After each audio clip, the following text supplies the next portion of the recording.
Is there anything Boston can do to get their offense going and force a game 7? Is fatigue the biggest factor why the Warriors are winning? All that and more from someone who wasn't banned from the Chase Center for life. It's the Wednesday episode of Locked On NBA. Let's go. You are Locked On NBA, your daily NBA podcast. Part of the Locked On Podcast Network, your team every day.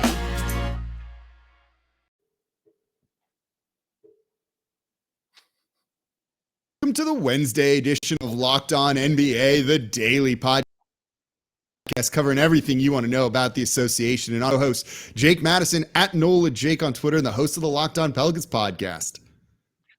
And I am John Karalis, host of the Locked On Celtics podcast. You can find me at Twitter at John_Karalis. You were in fan for Game 5. Chase Center for life. Yeah, no, I'm not, but my fake John Karalis, who walked into press row and wrote 3 game stories before he was found out, has been banned. The sad thing is they're all better than what I wrote. Yeah, I was going to say, you got to love that guy if that's the case, right? Yeah, if there's a 3 fake gamers John like that right off the bat? Yeah, if there's a fake John Karalis can come out there and just kind of like get close, anywhere close to my writing style and wants to pick up some of my workload, that I will not ban that person at all. Of course not. And by the way, thank you for making Locked On NBA your first to listen today and every day. We're here Monday through Friday for y'all, breaking down everything. Of course, the NBA Finals with a guy who's there, boots on the ground, covering the team and the games. And so let's dive into that, right? You got the Boston perspective. You're there. You're flying back and forth between the two cities. You know, I think a lot of people going into this series thought it was going to be that Boston defense versus the Warriors offense. But we're really starting to see kind of the biggest issue and kind of almost the biggest battleground in a sense in this one, right? Being that Boston offense versus the Warriors defense. So the opposite of what we thought. You know, they struggled, particularly in the fourth quarter, in the first quarter in Game 5 as well. You know, now that this series has gone on, you know, what are you being there on a daily basis, right? Because that's a big deal. Hearing these guys talk after practice, seeing a little bit of Boston can do to get the offense going. Look, we've talked about the offense ad nauseum. We all know what the Celtics need to do to make their offense work. And it's protect the ball and keep, you know, just make some shots, first of all, but it's mostly just protecting the ball. It's about not turning the ball over, these live ball turnovers where you give up, they've given up 22 points, they've given up 33 points, they've given up these huge amounts of points, just gifted them to the Warriors. Now, I will say that in Game 5, the Celtics, I think it was less self-inflicted than it has been in the first 4 games, where I think in the first 4 games, the Celtics really just, you know, got too deep, made some lazy passes. I think in Game 5, the Warriors took their game to another level that Boston couldn't reach. And it's the first game in this series where I said, okay, one of these teams has been here before. And even though the Warriors aren't fully, like, there's still guys that haven't quite been there, there are enough, you know, between Dre, Clay, and Steph that are your core, that makes a huge difference. I think you saw that in the third quarter when the Celtics made their run. This is the difference between these two. The Warriors were able to hit these, like, just clutch 3-pointers. You know, Boston scores 2-3 buckets, and then Clay hits this shot. You're like, oh, okay, no separation for the Celtics. Flip side, in the fourth quarter, the Warriors start to go on a run, and the Celtics can't find that shot. They can't find that thing that takes what could have been an 11-0 run and makes it a 7-2 run or 7-3 run that changes the entire dynamic. That, to me, was the difference in that game, and that's where the poise comes in, and that's where the lack of execution. And I think what the Warriors found was when they found that next level and Boston couldn't match it, they really aggressively went after Tatum and Brown and those guys and Marcus Smart, and those guys couldn't quite rise to the challenge. And then those turnovers started to cascade. And all of a sudden, what was a close game, a 1-point game going into the fourth, became a blowout. Yeah, I agree with you pretty much on all of those points, right? Like you never saw that it never felt like the moment was like too big for the Warriors, as you said, right? One team looked like they had been there before, and even coming out in that first quarter where Boston had 4 turnovers in that quarter alone and just looked out of sorts. They rebounded right from it. They came back, particularly in the third when they started hitting some threes. But it almost felt at times like the moment was too big for them and they hadn't been here. And it was like, oh, they're not quite ready for this sort of thing. And did you ever get that feeling from them, or do you think that's a little bit off? Yeah, it's hard for me to say whether or not they were ready for the moment. I will say that after the game, and I highlighted this in the last Locked On Celtics podcast after the game, Ime said something that I'd never heard him really say before, which was, he said the start was hard to explain. And Ime never thinks anything is hard to explain. He will explain everything. And one of the good things about Ime is that he explains everything in detail that you don't normally hear from a coach, where he will actually tell you, we were targeting this guy or that guy and, trying to make him defend. He's name dropped guys that he's targeted, which is kind of wild for a coach to do. He'll say things, he'll explain everything. And when it came time to say, hey, what happened at the start of the game? In his answer, 3 separate times, he said, it's hard to explain that start. He, I think, is at a loss as to why the Celtics came out so slow. The Celtics know that they can't come out that slowly. Everybody knows that they can't come out that slowly, yet they did. And I think it's just a function of, when we'll talk about this a lot more in this next segment, about the fatigue factor. I do think that's an element. I think that's just a factor. And, you hesitate to talk about stuff like this because what ends up happening is all the Golden State Warriors fans are like, oh, you're making excuses. But look, these guys are in their 20s, sure, but you get tired in your 20s. Everybody gets tired in their 20s. I think these guys, the inexperience and the fatigue against a team that, hey, look, the Warriors took care of business in shorter order in their series. That's a factor. Congratulations to the Warriors for closing out their series in less than 7 games and being rested, versus the Celtics blowing 2 games earlier in the series in the playoffs and not being as rested. That's a factor. So I think all of that conspires to slower on the uptake. Once they get going, okay, that's fine. But if they meet any resistance along the way, it's getting tougher for them to match that.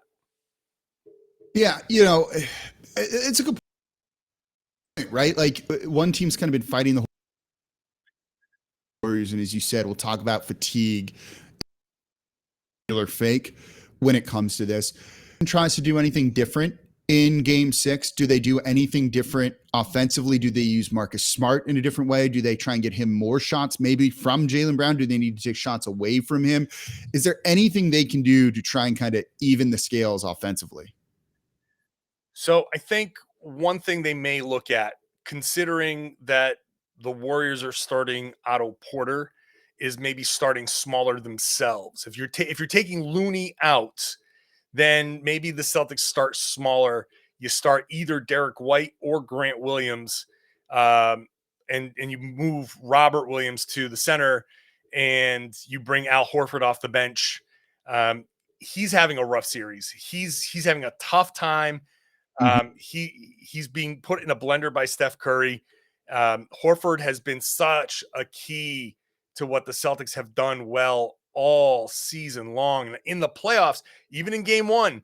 But if he's not able to switch out onto Curry and be effective, then maybe the Celtics need to find a different way to use him. So that could be a way to do it. You bring Derek White in to start, and you maybe ride White a little bit more. And the other thing you do is you have to find time to rest Tatum and Brown. They can't go out there and play the whole second half. So you They basically maybe played there's this game 7 guys. yeah, they played those 2 guys played like 45 minutes apiece. Maybe you see, well, you're down 3-2 and it's a little bit of desperation. Maybe you go with the fresh guy and you dig into the bench and you go to an Aaron Nesmith and say, okay, you're high energy, but obviously who knows what the hell he's going to bring. But maybe he's just 5 minutes of him in a third quarter of just being a maniac, and doesn't matter what he does, just defend and attack the basket, could be enough to throw the energy, change the energy.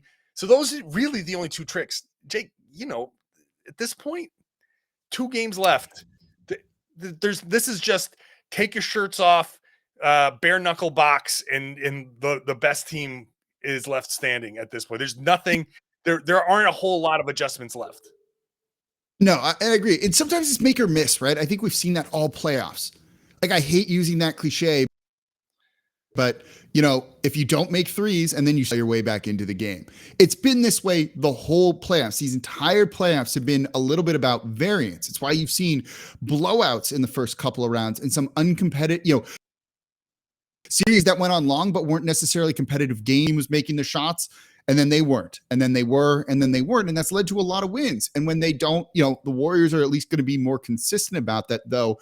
We'll talk about that because Steph Curry didn't make a 3, and how are they able to get that victory with that? We'll talk about it in the third. But you get what I'm saying. Sometimes it's hit your shots and everything's going to be okay, and we don't need to overthink it more than that necessarily. So I want to get into your point on fatigue. Let's talk about that coming up next and how big of a factor that's been. Before we get to that, though, today's episode of Locked On NBA is brought to you by Prize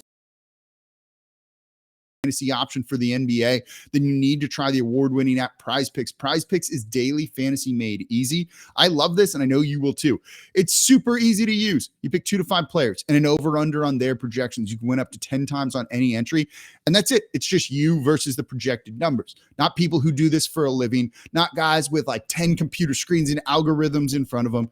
You see the numbers, you go above that or below it. It's that easy that you can make your entries in 60 seconds or less, and it offers safe and fast withdrawals. And PrizePick offers any prop you can think of. Points scored, rebounds, steals. It's definitely a way to make the NBA Finals a little bit more interesting. And there's mixed sports entries as well. For a limited time, PrizePicks is an exclusive, no-brainer of an offer for all of our listeners. You're going to get 50 of a player in your first PrizePick entry scores a single point, but you got to use promo code NBA. That's right. This is an exclusive offer just for Locked On fans. Sign up today. Use promo code NBA, $50 for free if a player in your first PrizePick entry scores a single point. And thank you for making Locked On NBA your first listen today and every day. We're here Monday breaking down the finals. We've also got the draft come over a week. And so we've got the ultimate NBA mock draft starting June 16th with over 50 insiders. Nothing is going to equal the ultimate NBA mock draft. The Locked On NBA Big Board Draft Experts, plus the Odyssey insiders, and all of our in the 8th pick for the Pelicans. So first pick, June 16th. Just search Ultimate NBA Mock Draft and follow now so you do not miss a pick. All right, let's continue talking NBA because you and I were talking before the show, and you think fatigue, and I saw you tweeting about this too. You think fatigue is seriously impacting the series. So real or fake? Is fatigue the main reason? I'm going to say no. You know what? I'm still going to say fake because I don't want it to make it all about the fatigue. It's not. Is it the main reason? No, not the main reason, but it's a big reason. So if I'm going to answer honestly, is it for me to make it the main reason? I'd say it has to be like more than 50% of why. And yeah, that's fair. Look, there's a legitimate argument to be made about, like, and I'll get into Jason Tatum in a second, but they are still, like, execution wise, they can still be better, and they've had opportunities to be better earlier, and they've missed out on those. And I think fatigue is becoming more of a factor as the series wears on. But the number one reason why the Celtics are down in this series is because they lack the offensive execution, and they slipped back into some bad habits. Fatigue does push you back into bad habits. That's true of everybody. It I makes always you make the lazy, joke. right? If Like I'm sitting, it means you revert. totally. If I'm coming back like today, I'm coming back off of a flight, and you're telling me here's a salad and here's some pizza, I'm exhausted. I'm like, give me some of that pizza, man. Even though I know that that's a bad habit of mine. So that I will say that there you can't talk about this without the fatigue and saying, look, it just is what it is. And people are going to again, they're going to say that it's an excuse, but it's really part of it is a criticism of the Celtics baked into it as well. Okay, that's fair. I get what you're saying. But you think it's still a pretty big factor, right? Like, how much do you think it's impacting Jason Tatum and maybe more so to Jalen Brown, who I think is really struggling in this series? Jalen, so Henry Abbott, True Hoop, tweeted out a great thread of the minutes and all of that. The top 2 minutes guys are Jason Tatum by far, Jalen Brown by far, Al Horford in the playoffs this season. Tatum, Brown, Horford, number 1, 2, and 3. All of them more than 750 minutes. Then you get to Clay, Steph, and Andrew Wiggins, all of them less than 750 minutes. So it all factors in. And now look at Tatum and Brown. Let's go way back, and Tatum especially, but you go back to the pandemic and the shutdown and the bubble. The Celtics were one of the final 4 teams, and a lot has been said about the final 4 teams when the NBA decided to turn around and start again in December of that following season. Everybody said those final 4 teams are in a bad spot, and all 4 of those teams struggled. Then Tatum is on that turnaround. They get into the playoffs. They go out in the first round. Tatum turns around and goes to Team USA and plays competitive basketball internationally, and then turns around and comes back and starts the next season. And so he's consistently had very little recovery time to kind of get himself back to 100%. Now he's a young guy, so he certainly has been able to weather this better than somebody, who's in his 30s. So no real injury history, so to speak, but the fatigue, the lack of, I think, recovery and rest, now it's playing into, because now the Celtics, their only chance of making it this far in the playoffs, and let's face it, the Celtics should not be in the NBA Finals.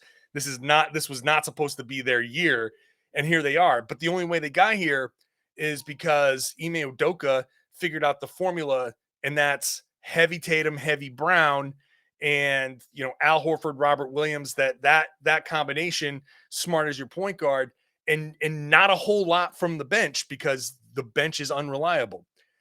That just takes a toll. It just takes a toll. And I said in the first segment, I'll reiterate it now. Blown games against Milwaukee and Miami, where they could have ended those series 1 game sooner, is compounded by, because they didn't, they missed out on 3, 4, 5 days of rest because they had to go play another game. So not only do you play another game, you miss out on a lot of the rest. On the other side, the Warriors cruised through. They caught some breaks. Ja Morant got hurt. They cruised through these series. They had a lot of time to rest. They're deeper. They're a deeper team. So you still get to rest Curry. You don't have to play him as much. You don't have to play Thompson as much. You can lean on Wiggins. You can lean on Poole. You can lean on these guys. You can go deeper into that bench and still get these guys some rest. Where the Celtics, they got nothing from Grant Williams. They got nothing from Derek White. So Ime tried to press those buttons, and he got nothing in return. It all adds up to fresher legs down the stretch. The Warriors being better, taking care of business earlier, in the playoffs, having that deeper roster, that all adds up to being fresher. And the Celtics having to lean on these guys after all of these short turnarounds and not taking care of business earlier in the playoffs. You go 7-7, and now if you're going to win a championship or can try to, you're going to have to go 7 again. Yeah. That's tough. That's tough. To go 3 straight 7-game series with the amount of minutes that Tatum and Brown are playing and Horford is playing. That's a tough ask against the Warriors. Yeah, that's fair, right? Against a team that not only has won their series 4-2, 4-1, so there's definitely been a lot more rest there, but also they're used to what to do. They know how to take care of their bodies. They know the routine, and those types of things are important. I think whatever that routine might be, having been here before, that's a big part. And your point about the bubble's really good too. Tracing it all the way back to that, people don't realize how late, right? Yeah. The but after when Summer League normally, to kind of put it in some perspective for people, right? Like that's weird to think about because it doesn't feel like that, but it was. It started like late July, the beginning of August. Summer League's well and done by then, and these guys are having an off season. So tracing it back to that and your point of, all those Final Four teams struggled the next year.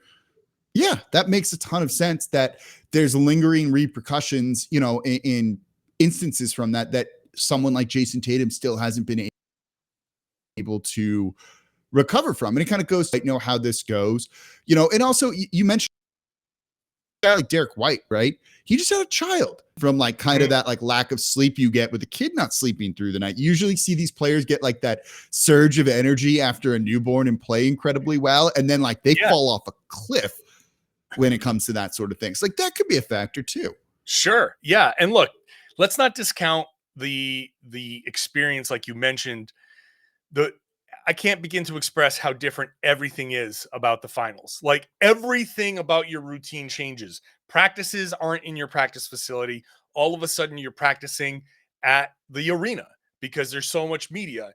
And normally when there's a practice, the coach and a couple of players speak and everyone else gets a pass and they try to give everybody some breaks. So not everybody's talking all the time. Well, now everybody's available. Everybody's speaking. Everybody's being pulled to multiple media things. So you don't just practice. Now you've got to go and you've got the NBA PR where you can't say no to, as opposed to your own PR. You could be like, you know what? Not today. And they'll be like, all right, we'll figure something out. NBA comes in and handles everything. And your media sessions are longer. They're not 3 minutes. They're 7 minutes. Like everything is just different. And when you're the first time around and you're looking around and you're just like, oh my God, I can't believe that we're in the finals. And then you're getting pulled in all these different directions. Having that level of experience where the Warriors, this is just old hat to them. You kind of know what's coming. You can adjust yourself to what's coming. And it just all of those little things. It's like a tray that a waiter is picking up, and the more stuff you put on top of that tray, it just gets a little more wobbly. Oh, another media availability. Boom, there's a cup on the tray. Every little thing is another cup on the tray. And by the end, you're like, oh God, this tray is hard to carry. So it all adds up. Yeah, absolutely. Right. It makes a lot of sense. It takes understanding that routine. And, I think we're supposed to be here. This wasn't their year. And last week we talked about it. Is Jason Tatum a superstar? He's on the right path for it. And I think it's just that's what you kind of get from the Celtics. And I think that'll be kind of the big story about them if they end up losing this series in 6 games or even 7, of like, oh, they're definitely on the right path. And with this experience and having done it and do it one more year, that's really where you'll see kind of a Tatum becoming the superstar or in that conversation, or them just being like, okay, it's our NBA finals now. So I can definitely see the fatigue and all that playing a factor. You use it as a learning experience, you go forward. And next year, because for you, I hope that's not the case and I hope they win, but you got to kind of look at it from that. So coming up next, so let's flip the script, talk a little bit about the Warriors win when Steph Curry doesn't make a 3. First time in a real long time. He hasn't done that. That's coming up here next in today's episode of Locked On. That though, today's episode of Locked On NBA is brought to you by BetOnline.net. BetOnline.net is your number one source for all your betting, stats, and sports info. So you can find all the latest sports developments, news, and odds, including the NBA Finals, the NHL Stanley Cup Finals. You can get Major League Baseball, and of course, all the latest fighting info and news, whether BetOnline.net is your continued source for all your sports wagering information. You can get in on live betting, bet the quarters if you want. They got esports and more. So head to the website today or use your mobile device to learn more about the trends in the action over at BetOnline.net. BetOnline starts. And thank you for making Locked On NBA your first listen today and every day. Again, we are here 5 days a week with our various hosts breaking down everything about the association. Now, if you need a little bit of teams not in the finals, go check out the Locked On NBA Big Board podcast. Host Rafael Barlow from NBA Draft Junkies is in-depth looks at the NBA draft, mock drafts, player rankings, and of course, big boards. It's free and available wherever you get your podcasts. Sorry, wasn't going to make a 3 in an NBA Finals game, and in fact, go 0 for 9. Any chance you would have thought that the Boston Celtics lose that game? You know, honestly, I feel like the Celtics, knowing the Celtics, I feel like there still would have been a chance. Like if it was any other team, if you're saying before the finals, let's say that some other team went in there, I'd be like, you can't lose when Steph has that game. Like that's the obvious answer. But also, I know that this series has never been about Steph. This series has never been about Steph. When he scored 43, I sat there and I said, this is not about him scoring 43. The next day at media, everyone was asking every question. It felt like I seriously, like 75% of the questions were Steph this, Steph that, Steph that. And the email was like, it's not about Steph. We're not. He's been consistent on that. He's been really consistent about that he doesn't really problems, not that he doesn't see any problems, right? He seems pretty happy with their defense overall. And though they've definitely kind of keyed in on Steph, and they did some things differently in this, outed him more out and sent another big up there to give him less space to do his thing. But it's not so much like, oh, we have to stop him. It's just that's the right kind of game plan. And he seems pretty happy with their defense overall, right? I think, yeah. And I think the Celtics have been fine. Like if they just go back to the simple drop coverage and say, okay, stay home on these other guys. Let's like Steph, not let Steph score, but like make Steph be the guy. To me, the worst thing that happens to the Celtics is if Steph is dishing the ball or being like a decoy or something like that. Like I want Steph taking like 30 shots.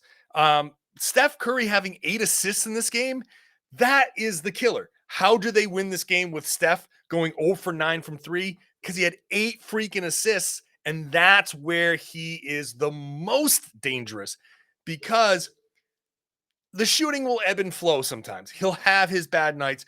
He'll have a good night in game 6, I'm sure. But if he has 3 assists, then the Celtics have a chance to win. If he has 8 assists, then you're looking at Gary Payton, Jordan Poole, Andrew Wiggins coming in and burning you. That's the difference. The Celtics in this series have given up 108, 107, 100, 107, and 104. Okay? Consistently in that range. Now they've lost 3 and won 2. The games that they won, they scored 120 and 116. And the games they've lost, 88, 97, 94. So it's not about Steph scoring. It's not about it. They're okay with 104 to 107. You obviously 107 is the high end, but they're okay with the way things are going with Golden State's offense. It's 100% about Boston's offense overcoming either themselves or what the Warriors are doing. And now I'm afraid about them matching the energy. Steph can score 70. Steph can score 100 and hold the rest of the team to 7. That's fine. Doesn't matter. Okay. It's about the Celtics putting up 110 points. Can they put up that 110? If they put up 110, they win. It's very simple. Yeah, Udoka reading his comments and kind of seeing him in availability after that. No, like Steph's doing what we're doing on defense is fine. We can win these games if our offense gets going. Can they force a game 7 though if Wiggins has a similar type of performance to what he did the other night? I mean, one of those like memorable moments from this, now, and kind of put his name on the map. But how team, particularly if they are able to limit Steph a little bit, as you said, the assists there are the big thing. Yeah, I mean, look, Wiggins has been really, really good. If Wiggins goes off for like a 30-point night, chances are they can't withstand that, because that means that somebody's feeding them, right? And you can't get so caught up in the Steph Clay stuff. And I know it sounds counterintuitive, but what you can't have is Wiggins being the guy that ruins you because he's 26 points and dunking on you and all that stuff. Like that's stuff that you have to limit as far as like the byproduct. You just have to make sure that it's Steph taking a bulk of the shots and not passing, and especially not passing and relocating and getting the ball back. That's the most dangerous Steph in the world. Steph coming off the high pick and roll that everybody's been making the big deal about, and searching out and stepping into a 3-pointer. Like, yeah, you want the bigs to be up higher. And I thought the Celtics did a good job on that. But then behind the play, they can't let these other guys shake loose. They just can't. They have to stay home on those guys, be aware of the cutters, and make it so Steph has no options to pass from. The whole goal of Boston's defense is when you run Steph off of that 3-point line with the big up high and then slowly dropping, you're trying to create like a straw. You're trying to like suck him into that 2-point range with no outlets to pass to. So he takes a floater or, a semi-contested mid-range shot. You live with those results and you move on and you get down and you try to score against the Warriors in transition, not against the set defense.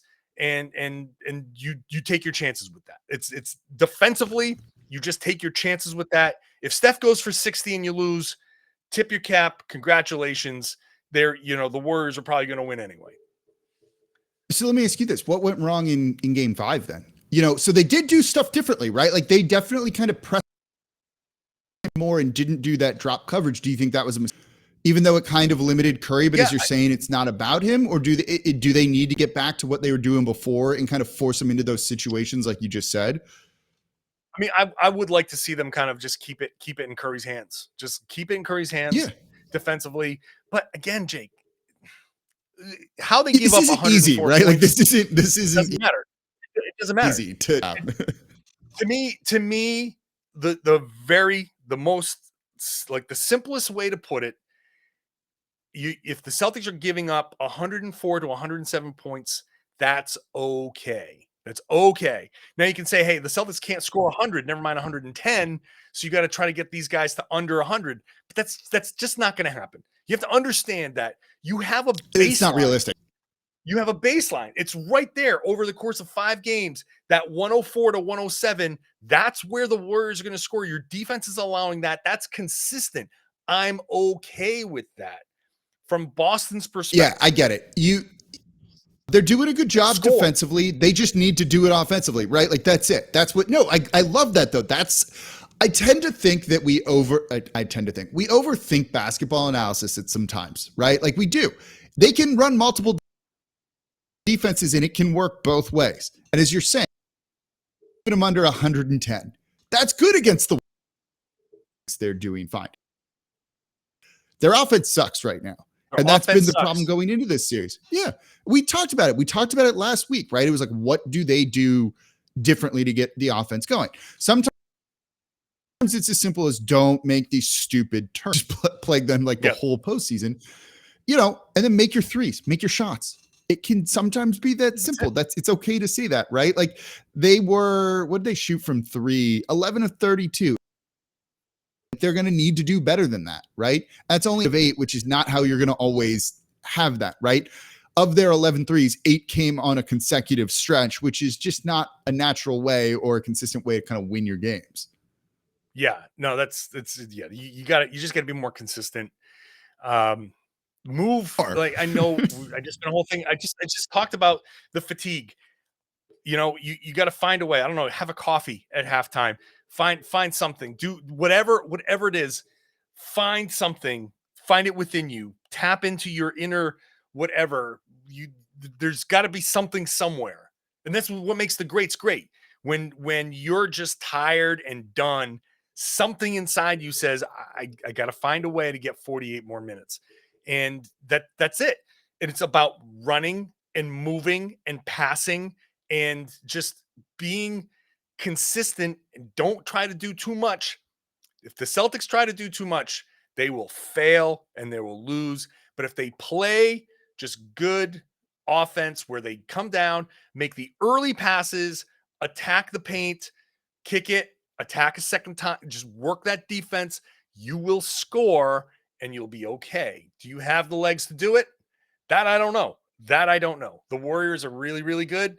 And they've found, because they're fresh, they're able to ramp up that defensive energy, and it's choking the Celtics out right now. And I don't know what to expect though in game 6. I'll be honest with you. Celtics could win by 40, they could lose by 40, and I don't know if I'd be surprised either way. That kind of uncertainty makes it a little bit fun here. I think that kind of adds like another element of just like, cool, it's going to be fun. I'm excited to watch and find out what happens. Before we wrap up here, there any NBA player you think you could impersonate and sneak into a building? No, I don't think I could be a player. Former player? I could be a coach. I could be a coach. I could probably, depending on what I do with my beard, I could maybe find my way onto some coaching staff. Is there anybody? I think it's more like, is there anybody on TV that I could imitate to get myself into an arena that? And I don't know. That I don't know. I'm tall enough. I'm 6'5", so I'm tall enough. You're tall enough. I know. I was like, if you shave now, I'm also at the beard. Could you say you're Ilgauskas? If you shave the beard and went like clean shaven, people might. I just pulled a picture and like, him up if you don't know who that is. I think you could pull it off. Hold on. Let me see something, because I know we have the ability to do this on this. So this will be maybe a YouTube. The internet's mad. So I will tell you the one guy in my youth, in my prime, who I could have done is Matt Geiger. Okay, I'm going to look it up after the show. I can't wait. That's going to be fun. No, Everyone needs to do this and let us know in the YouTube comments. I am going to share. I'm going to share with you on the YouTube the screen. That's good. I can see that. That counts. Yeah. Can I zoom in on this? Can I zoom in on that? Yeah, there we go. There we go. In my youth. Can you give me like a little screen? There you go. All right, we got it. Looking like it. Yeah. Shave the beard. Total. Matt Geiger is the guy. I could have pulled a Matt Geiger. The only problem is that he's like 6'10", and I'm 6'5", so I'm tall, but not quite tall enough. But if people weren't sure, I could have gone in with like a Sixers jersey, and maybe kind of slid in next to Iverson, who was, small enough. People like, oh, he's taller than, is that guy? No, wait, Geiger's. Maybe I could have worn platform shoes or something like that. Kind of got a little higher up, but yeah, that would have been my guy. I probably could have Matt Geigered my way onto a floor before a lifetime ban. Oh, I love it. That's where we're wrapping up the show. I'll say this. Anthony Davis once said I look like Jose Calderon. I got to trim the beard down. Yeah. Maybe I could be able to pull it off.